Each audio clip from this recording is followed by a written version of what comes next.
আয়ার অনর কদমত জাহিরি ভাবে সালাম দিবেন এক পেতম নো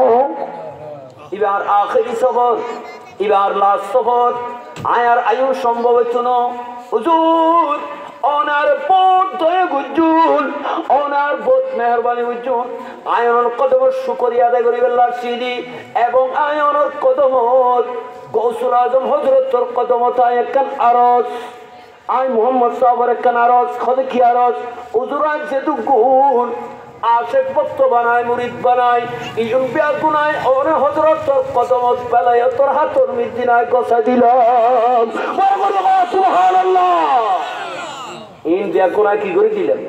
হুজুর অনেক যতক্ষণ গোসিল নেবেন এতক্ষণ ইত্তু যাইতে ইত্তু না এতক্ষণ তুই জবাইশের মহাশা হুজুর জিয়ারত করি আমরা বিয়া কোনো লাই আর যারা খালি বাইতম বলবো কথা ন মোহব্বত তন করি